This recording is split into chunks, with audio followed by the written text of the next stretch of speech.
Howdy gamers, Old Gamer Guy here. Welcome to another Crusader Kings 3 video. If you watched my previous video, you know I have no idea what I'm doing. This is basically my second game, and it went okay in that first video, but it didn't take long to fall apart. So I thought I might as well make a video out of the collapse. And I'm going to just show a few things in the menu that I didn't really show much of in that first video, and one of those things is the character traits. I won't go into much detail, mainly because I don't really know what I'm talking about, but we'll just take a look at a bunch of these traits within my council just to give you an idea of the different traits that can pop up. There are education traits and personality traits and physical traits. And some traits are congenital, meaning they can be passed on to children. Traits can be learned. Here's my bishop. He's an albino. That's a physical trait, and it can be passed on to his children, potentially. So, yeah, I guess each character, you know, they all have traits, and they all interact with each other, so based on their traits, some characters will get along, some characters will not. And so you have to deal with those dynamics within your council and within your bedroom with your spouse. So really, this is stuff you should be taking a look at the very beginning of the game before you ever unpause for the first time. You should be looking at these traits for arranging your marriages and also for your council. But yeah, as previously mentioned, this is my second game, so I didn't take a look at this stuff until, you know, years into my game. I'm sure it would have helped me a lot to take a look at this earlier. My spy master is disfigured, but it's not congenital, so he must have been maimed at some time during his life, but he wears a mask because he's disfigured. Each trait can have various effects on various things within the game. So yeah, just to repeat one more time, it is a good idea to read through this stuff and be very aware of who you have around you in your kingdom and in your court and in your bedroom. For some reason, I have a vacancy at Marshal. I don't know why that is. I thought I had a Marshal at the end of the first video, but maybe I'm just not remembering correctly. But either way, we need a Marshal, so I'm looking through my available courtiers to see if there's anybody that's a likely candidate. This guy is a skilled tactician.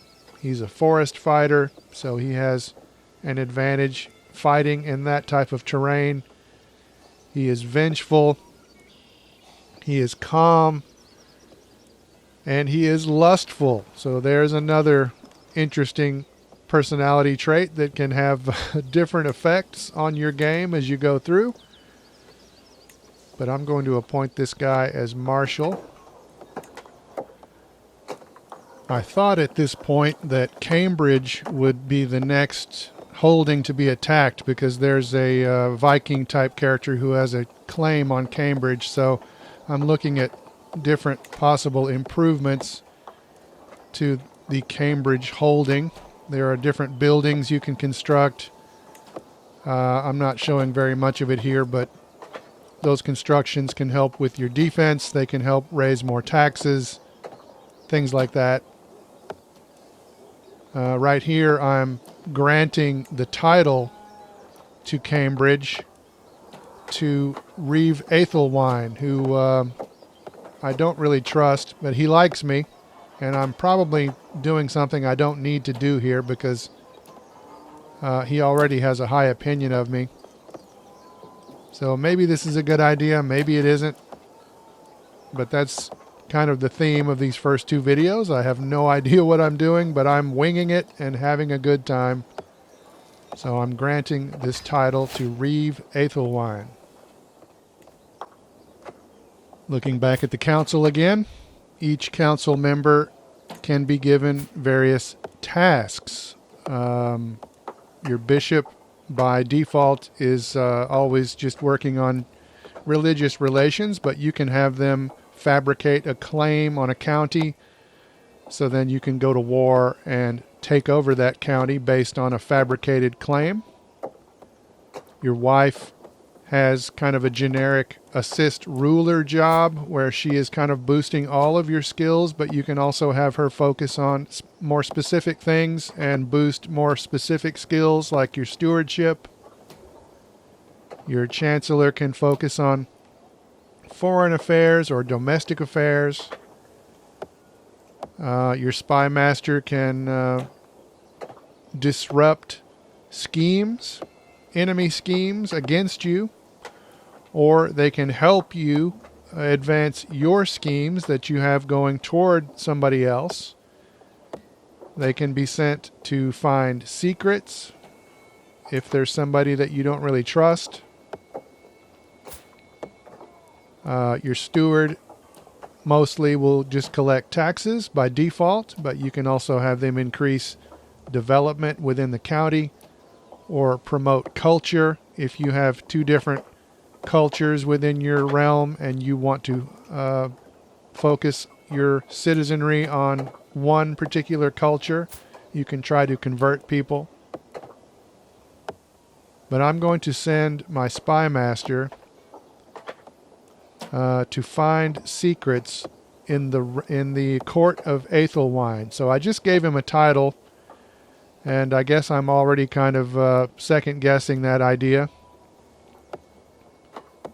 So I don't really trust Athelwine. I kind of instinctively thought of him as Ramsay Bolton from Game of Thrones, and he is a deceptive character.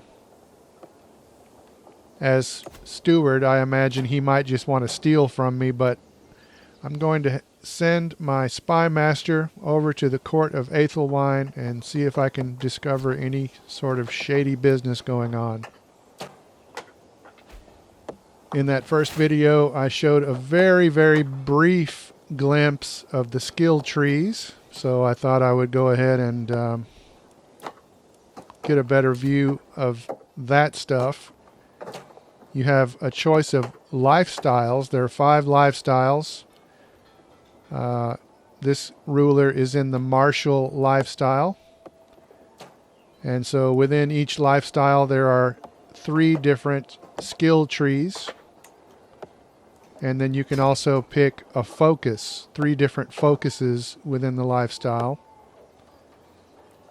You can switch around throughout the game. You can switch lifestyles and switch focus. I think you can only change focus every 5 years though, so you're kind of stuck with whatever bonus you have going for whatever focus you chose. I have a strategy focus going on right here, but I sort of feel like the authority focus would be a better way for this guy to go. I don't think I changed it though within this game. But yeah, let's take just a quick look at some of these other lifestyles. I'm not going to look at all of them, but you can see when I switch the lifestyle view here that the skill trees change. And those perks that you unlock are valid for this particular ruler, so they will not carry over. But as ruler, you can influence your child's education, so you can influence the future of the game in that way. Toward the end of that first video, I sent out the herald, and I invited knights to come and visit our court. And we just had a knight arrive to visit, and I need a marshal.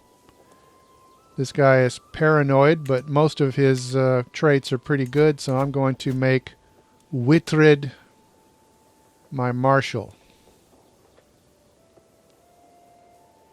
At this point, I feel like my council is set up about as well as it can be.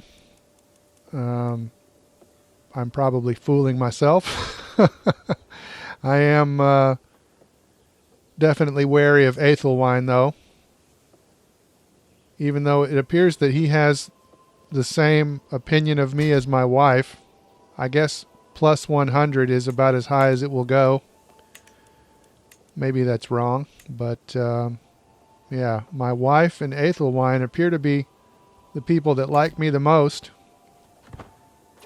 That's not necessarily the most important thing, but never mind that, because war has been declared once again, and they are not trying to attack Cambridge like I thought they would. And this is not the Viking type that I thought would attack. This is a totally different Viking from across the sea, and they are interested in attacking Suffolk. So my new enemy is from this area. And as I zoom back in, they are already attacking that town there along the coast. So I'm going to raise my armies and send them down here, but they are going to be destroyed very quickly. It's depressing how fast they were destroyed. My spy master is reporting in. They have not found any dirty laundry just yet, but I'm telling them to keep trying. Meanwhile, our son, who is a ward with King Alfred of Wessex, is turning out to be a deceptive little guy. And I guess that could be a problem in the long run if my dynasty was going to last a significant amount of time, but that's not going to happen, so I guess we don't really need to spend too much time worrying about our lying little brat. But yeah, our armies continue to be defeated. On the lighter side of the news, Queen Judith is pregnant. My nephew was slain during one of these battles. We're getting another report from our spy master. He's still looking for skeletons in the closet. So I'm going to tell him to keep doing that. But in the meantime, we have been defeated. We have to surrender to Bjorn.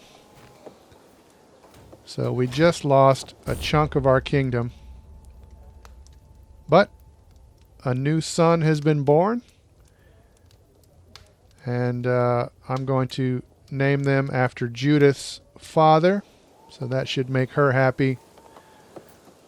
But sadly, we have lost a significant chunk of our realm. And our king is losing the respect of everybody around him. He's having trouble on a ride on his horse.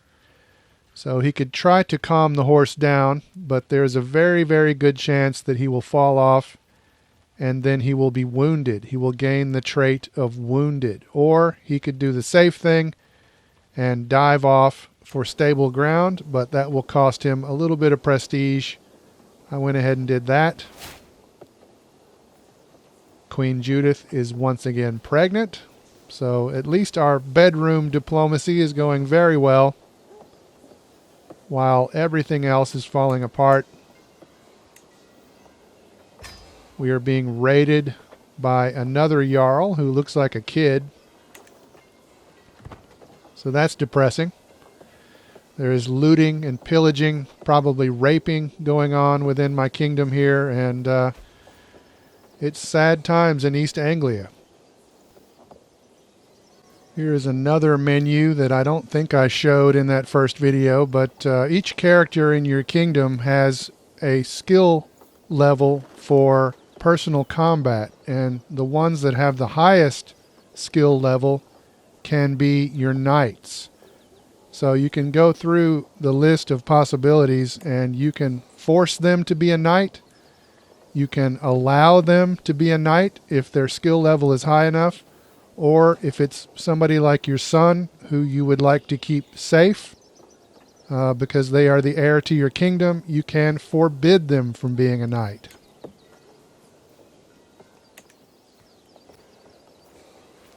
Our spy master actually did finally come up with a secret in Ethelwine's court. It's not really a big deal. It's just somebody within his court is a non-believer in our religion. So nothing that's going to help us in the game, I don't think. But the bigger news is that war has once again been declared.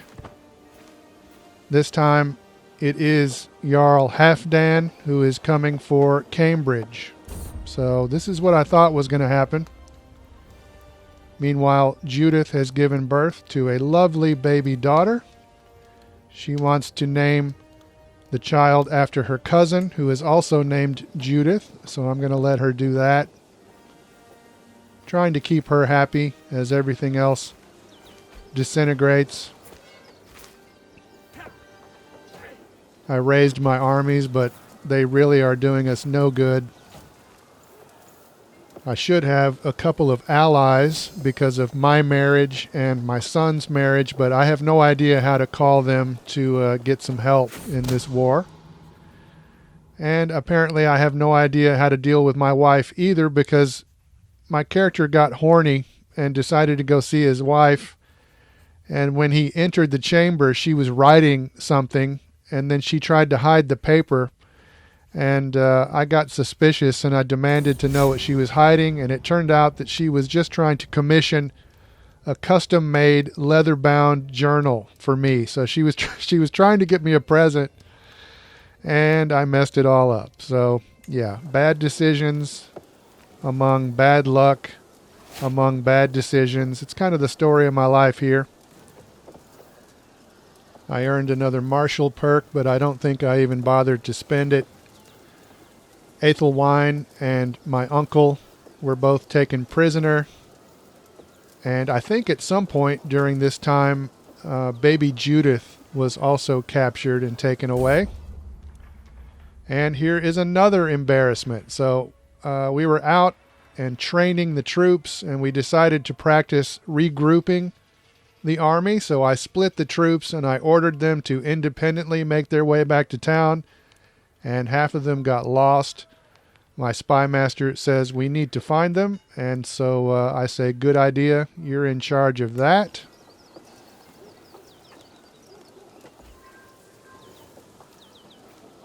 A couple of my counselors were just killed during the siege, and yeah, there it is. Baby Judith was taken during the siege, and we have lost yet another war. So we have lost yet another chunk of our kingdom.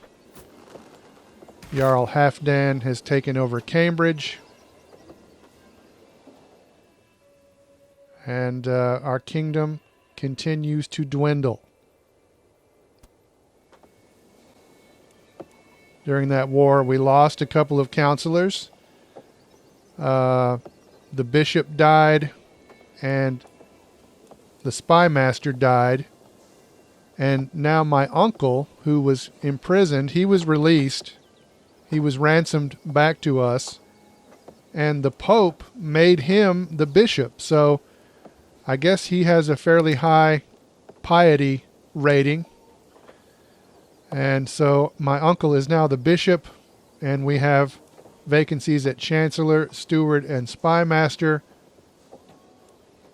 All three are important positions in the council, but I don't think I have enough cash to fill all three positions. So I'm just going to fill one of them. And at the time, I felt like Steward was the way to go because they collect our taxes. But now that I'm watching the footage and recording this voiceover, I'm thinking, well, the Spy Master's pretty important and the Chancellor's pretty important. So I don't know which of those three would be the most important. But I'm going to recruit Wiglaf Berkeley into our court. And let's take a look at his traits. He's a misguided warrior. He's a military engineer. He's stubborn. He's gregarious. So all those traits are pretty decent. But he is also sadistic. So that is another interesting trait that I am sure can influence what happens as you go through the game. Ethelwine has been released from prison, and baby Judith has been released from prison, and Queen Judith is once again pregnant. So we do have a little bit of good news happening. but it's not going to last long. The happy times of the previous video are a fading memory because our new child has died during childbirth. So things continue to go badly for my kingdom and my family. Very sad. But there are also other things happening in the world. In that first video, we got a message from the Pope declaring his intention to wipe the infidels off the face of the earth.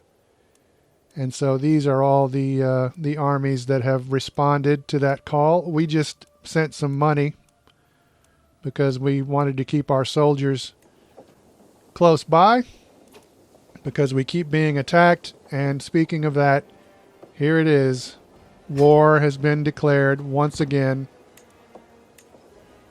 This is the final war, and I believe this is yet another Viking faction. But meanwhile, in Upper Silesia, the Duke has announced to the world that he and his vassals have converted to another religion, which is mildly interesting. But we are being wiped out here, man. We've got more pressing issues here. Wiglaf Berkeley, the guy that we just hired, has already been killed. So he didn't last very long.